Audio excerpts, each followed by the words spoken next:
Bonjour et bonne année à tous, bienvenue sur Review pour la 20e édition de notre mag.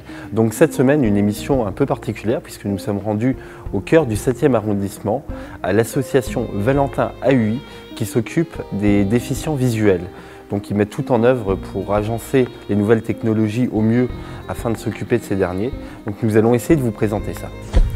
Donc nous voici avec Luc Momet, responsable de la médiathèque de l'association Valentin AUI. Bonjour Luc. Bonjour Jonathan. Alors Luc, l'association vient donc en aide aux non-voyants et aux malvoyants. Est-ce que tu peux nous dire à l'heure actuelle, en France, combien il y a de non-voyants ou de malvoyants? On estime qu'il y a plus de 60 000 personnes aveugles en France et plus d'1 million de personnes qu'on dit déficientes visuelles, c'est-à-dire des personnes qui ont de très gros problèmes de vue, des problèmes de vue qui les empêchent par exemple de lire un document imprimé ordinaire comme un journal. Donc votre association œuvre activement pour aider les déficients visuels. Donc à l'heure actuelle, quelles sont les solutions qui sont proposées pour leur faciliter la vie quelque part? L'un des gros problèmes que rencontrent les personnes déficientes visuelles, c'est l'accès à l'écrit. Quand on y voit mal ou quand on n'y voit plus, on n'est plus en mesure de lire correctement l'imprimé ordinaire, ce que lit le reste de la population. Ici, on est dans la médiathèque de l'association Valentin AUI et notre rôle, c'est de proposer des solutions qui permettent aux personnes déficientes visuelles d'accès à l'écrit, d'accéder à l'écrit. On parle de modalités d'accès à l'écrit. La majorité des personnes aveugles ou malvoyantes lisent en écoutant des enregistrements sonores de documents. Donc on propose ici des livres audio, des livres qui sont enregistrés sur des CD. Et puis, on propose aussi de l'accès à l'écrit par le biais du braille. Il y a un certain nombre de personnes déficientes visuelles, en majorité des personnes aveugles, qui sont à même de lire le braille. Donc nous proposons ici des livres en braille, ou des technologies, des appareils qui permettent de lire en braille. Est-ce que tu pourrais nous dire quel pourcentage de la population non-voyante à l'heure actuelle sait ou pratique le braille? On estime qu'il doit y avoir à peu près 7000 personnes qui maîtrisent le braille en France. C'est une infime minorité des personnes déficientes visuelles. Pourtant, le braille est un avantage majeur pour les personnes déficientes visuelles puisque c'est la seule modalité directe d'accès à l'écrit qui soit disponible. Lire en braille avec ses doigts, c'est à peu près la même chose, c'est à peu près la même expérience que celle qu'a une personne qui voit clair quand elle lit avec ses yeux. C'est un avantage majeur, pourtant, je le disais, il n'y a qu'une minorité des personnes déficientes visuelles qui sont capables de lire le braille. Il y a beaucoup de raisons qui expliquent ça. Il y a des raisons qui sont de très bonnes raisons. L'évolution de l'ophtalmologie fait qu'aujourd'hui, il y a beaucoup moins d'enfants aveugles que par le passé. Donc beaucoup moins de personnes qui sont susceptibles d'apprendre le braille jeune et on apprend un système de lecture quand on l'apprend en bas âge. Il y a d'autres raisons qui sont peut-être des raisons moins positives. Aujourd'hui, la population en général vieillit et la population des personnes déficientes visuelles vieillit aussi. Et il est relativement difficile d'apprendre sur le tard une modalité d'accès à l'écrit. Donc quand on perd la vue, par exemple après 70 ans, dans la majorité des cas, on n'apprend pas le braille. Donc votre association est un modèle d'intégration pour les non-voyants ou les malvoyants.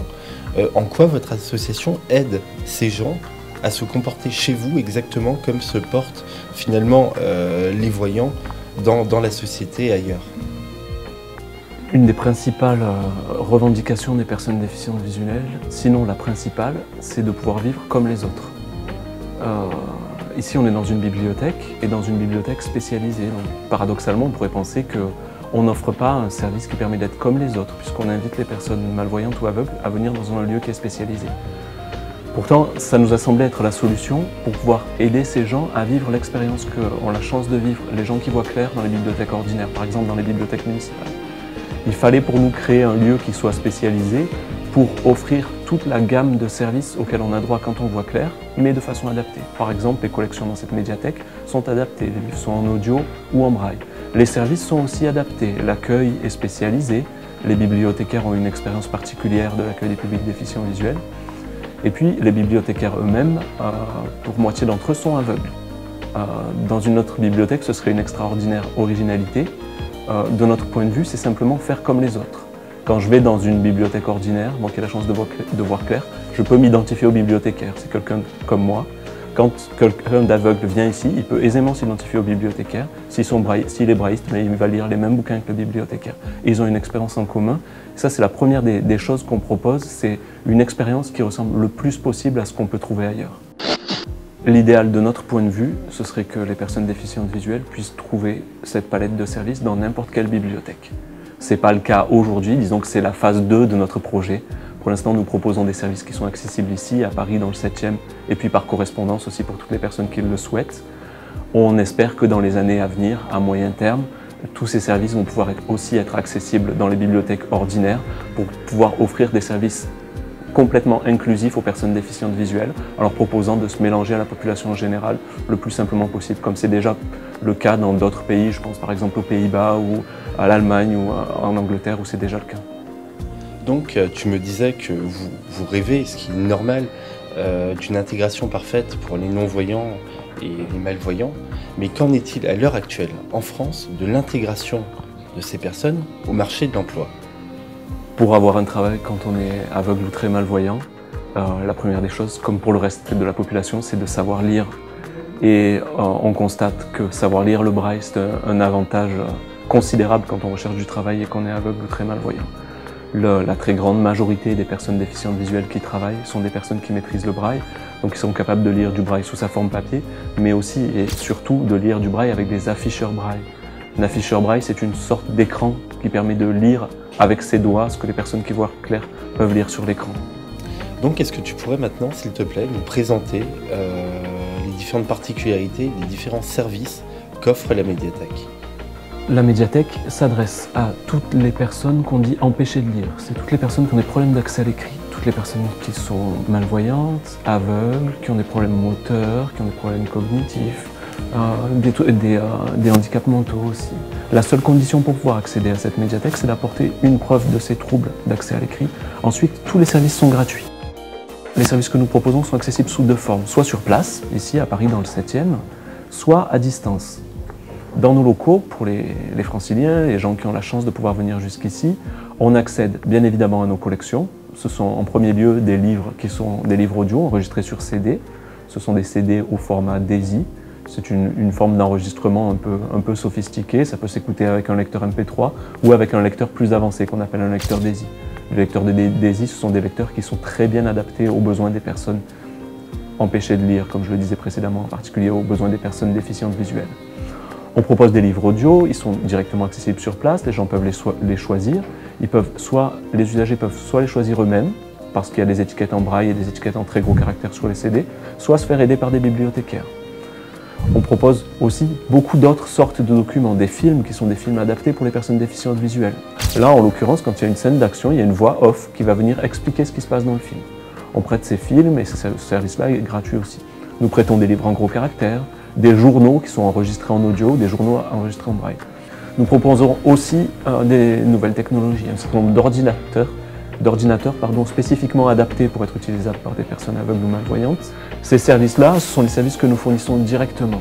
Et puis nous fournissons un autre service qui est presque aussi important, c'est le service de réorientation. Les besoins des personnes empêchées de lire, en particulier des personnes déficientes visuelles, sont énormes.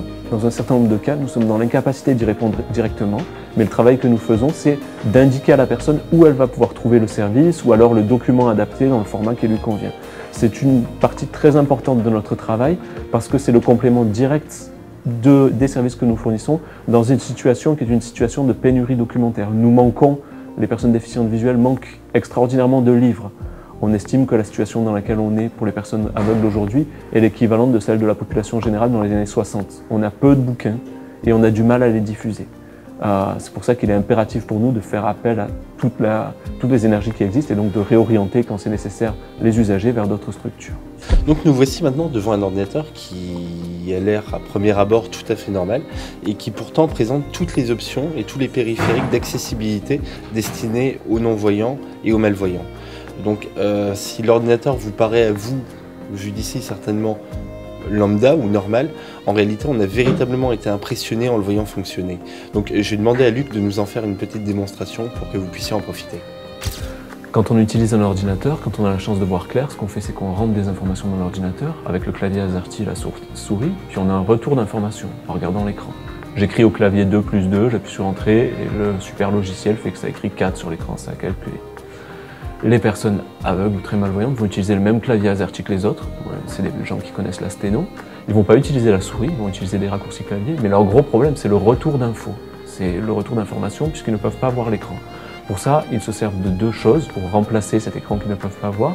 D'une part de la synthèse vocale, l'ordinateur va parler, Et puis d'autre part, pour les personnes qui sont braillistes, un outil qui est extraordinairement performant, un afficheur en braille, ce qu'on appelle aussi une plage tactile. C'est l'équivalent d'un écran, mais qui est mécanique, composé de petits picots qui montent et qui descendent et qui vont écrire le texte que la personne qui a la chance de voir clair peut lire à l'écran. Donc on peut se servir d'un ordinateur quand on est aveugle ou malvoyant, mais c'est un peu plus compliqué que pour la population générale, et puis les choses évoluent très vite. Une des questions qui est très chaude dans le monde, le petit microcosme des personnes déficientes visuelles, c'est la question des écrans tactiles. Est-ce qu'on peut s'en servir? Si oui, comment est-ce qu'on peut s'en servir? On sait aujourd'hui qu'il y a des aveugles qui servent d'un appareil comme l'iPhone. Comment est-ce qu'ils font? Comment est-ce que ça marche? Est-ce que c'est performant? L'une de nos missions, c'est de récolter de l'expertise et puis de la partager, d'organiser des moments comme la journée qu'on a organisée par exemple le 3 décembre qui s'est appelée les Tactiles et moi, où on a rassemblé plusieurs centaines de personnes qui sont venues pour d'une part tester des nouvelles technologies tactiles et puis aussi débattre de ce qu'on pouvait faire avec ça, de l'intérêt, de la nécessité de s'y mettre ou pas, de la nécessité de développer d'autres solutions. C'est fait partie de nos missions réellement que de développer de l'expertise et de la redistribuer.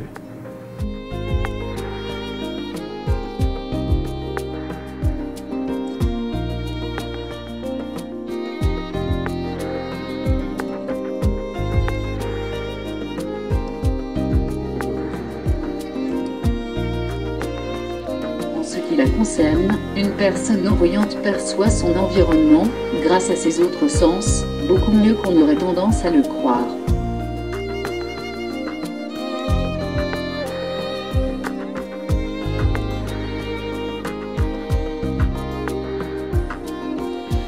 Donc voilà, merci Luc, merci de nous avoir reçus, merci à toute l'association et surtout une excellente continuation à vous. Merci à toi pour ta visite et à très bientôt. À très bientôt. Donc voilà, c'en est déjà terminé de cette 20e édition du MAG, en espérant que l'émission vous ait plu. À la semaine prochaine.